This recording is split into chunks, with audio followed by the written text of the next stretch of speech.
நாமம் என்றால் புகழ். வைணவர்கள் அதிகம் பயன்படுத்துகிற புகழ் என்ற வார்த்தை நாமம். ராகவம் என்றால் மகன். ராமம் குறிப்பாக நாமம் நாமம் ராமம் ராமம் நாமம் அதாங்க ரெண்டு ஒண்ணு தாங்க. கலக்கலை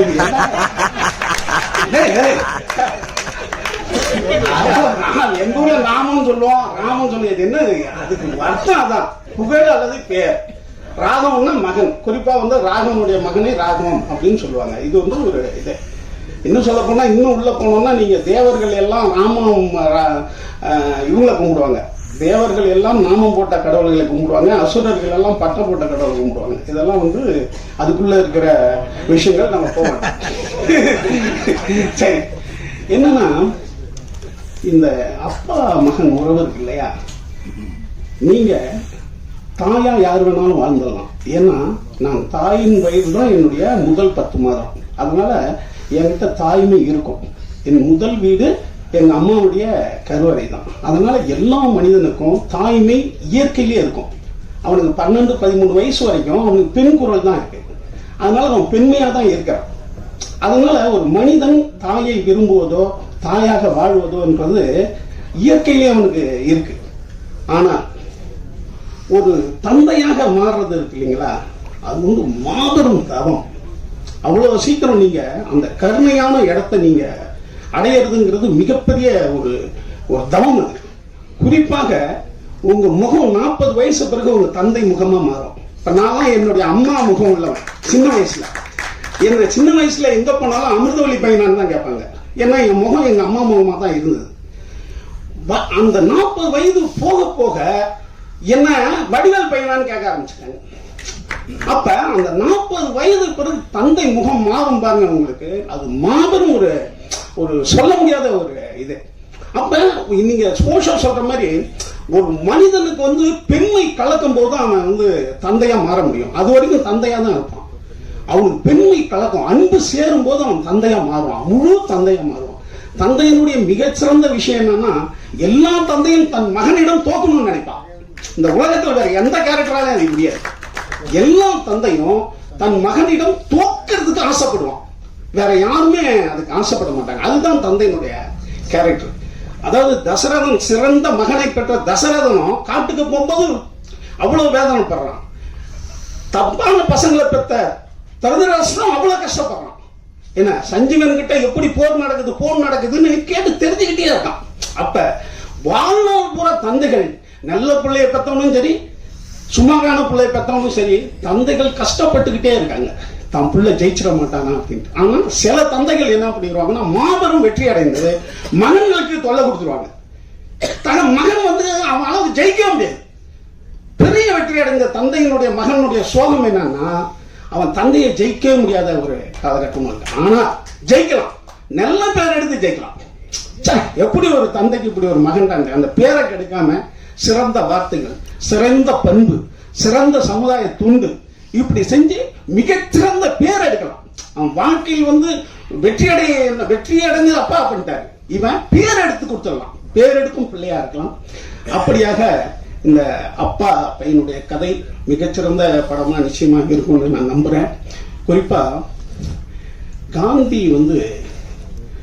சுயசரிதை எழுத சொல்றாங்க. காந்திய அவர் என்ன சொல்றாரு, தெற்காசியாவில் இது வரைக்கும் சுயசரிதை யாருமே எழுதல, நான் தான் எழுதணும்.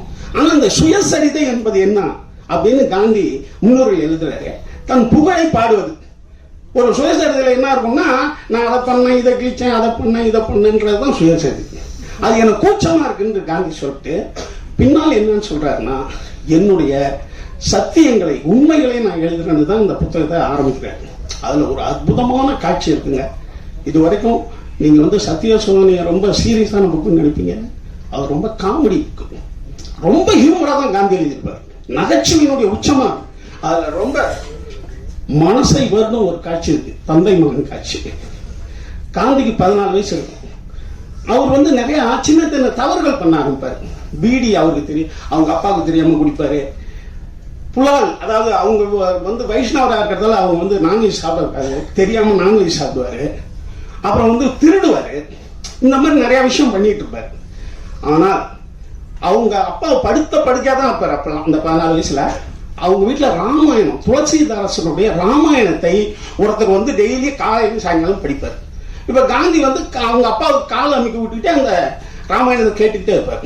அந்த ராமாயணத்துல ஒரு மிகச்சிறந்த மகன் ராமனை பத்தி டெய்லி கேட்கிறார். ஆனா இவர் டெய்லி தப்பு பண்றாரு காந்தி. இவருக்கு என்ன தோணிருந்தா, ஐயோ டெய்லி இவ்வளவு ஒரு சிறந்த மனிதனுடைய கதையை கேட்கிறோம், மகனுடைய கதையை, ஆனா நம்ம தப்பு பண்றோம்னு இவர் கில்ட்டி ஆகி அவங்க அப்பா கிட்ட சொல்றதுக்கு பயமா. அப்ப அவங்க அப்பாவுக்கு அந்த வீட்டுல இருந்தே ஒரு கடிதம் எழுதுவார். அதான் காட்சி. அவங்க அப்பாவுக்கு ஒரு கடிதம் எழுதுவார்.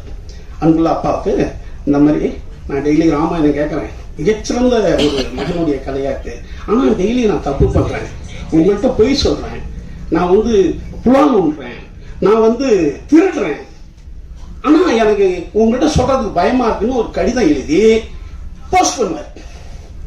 போஸ்ட் பண்ணா ஒரு நாள் கழிச்சு அவங்க அப்பாவுக்கு அந்த கடிதம் வரும். காந்தியுடைய அப்பாவுக்கு யார்கிட்ட இருந்து வருதுன்னு பார்ப்பாரு. பார்த்தா காந்தி, மோகன்தாஸ் கரம்சந்த் காந்தி பையன்கிட்ட என்ன வீட்டுல இருந்து எதுக்கு நம்ம கிட்ட கடிதம் எழுதியிருக்கான்ட்டு அதை படிக்கிறதுக்கு முன்னாடி அவனை கூப்பிடுவார் காந்திய. 14 வயசு பையன் அந்த ரூம்ல வந்து நிற்பான். இப்ப அவன் எதற்கு அந்த லெட்டரை பிரிப்பார். பிரிச்சு காந்தியினுடைய அப்பா அதை அப்படியே மனசுக்குள்ள படிப்பார். அவன் மூளையில் நின்றுட்டே இருப்பான் காந்தி. அப்படியே படிச்சுக்கிட்டே இருக்கிறவரு இப்ப காந்திக்கு என்னன்னா, இந்த தவறெல்லாம் நம்ம எழுதிட்டோம், அப்பா கூப்பிட்டு நம்மளை அடிக்க போறாருன்றதுதான் அவருடைய எண்ணமா இருக்கும். ஆனா அந்த கடிதத்தை படிக்க படிக்க காந்தியோட அப்பா கண்ணீர்ல தண்ணி வந்துகிட்டே இருக்கும்.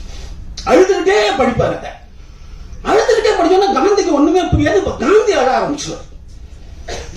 ஆனால் காந்தியினுடைய அப்பா அவனிடம் எதுவுமே கேட்க மாட்டார். கொஞ்ச நேரம் அழுதுட்டு படிச்சுட்டு நீ போன்டுவார் காந்தியை. இப்ப காந்தி அவருடைய வாழ்க்கை வரலாறு எழுதுறாரு, நான் அகிம்சை தான் சிறந்த ஆயுதம்ட்டு நான் எங்கெங்கயோ கண்டுபிடிச்சேன்னு நீங்க நினைக்காதீங்க. இந்த இடம் தான் அகிம்சை நான் கண்டுபிடிச்ச இடம். என்னுடைய தந்தையினுடைய கண்ணீர் தான் இந்த காந்தியை ஒரு மிகச்சிறந்த அகிம்சைவாதியாக மாற்றியதுன்னு அந்த இடத்துல எழுதுறாரு. அப்ப தந்தையினுடைய கண்ணீர் என்பது சாதாரண விஷயம் கிடையாது. நீங்க எப்ப அழுதிங்க? ஒரு கண்ணீர் புறக்கணிக்கப்படும் போது ஒரு தாய் மரணம் அடைகிறான்றான். நம்ம எப்ப அழுதன்னு நினைச்சு பாருங்க, அவ்வளவு சீக்கிரம் நீங்க கண்ணீரை விட முடியாது. கண்ணீர் வந்து ஒரு அமிர்தம் போன்றது.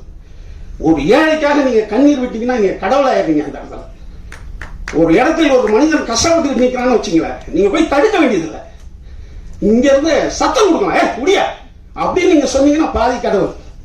சரி, சத்தம் போடுறதுக்கு உங்களுக்கு பயமா இருக்கு, அவன் உங்களை வந்து அடிப்பான். மனசால் நினைங்க இந்த இடம் நல்லா சரியாகணும்ட்டு.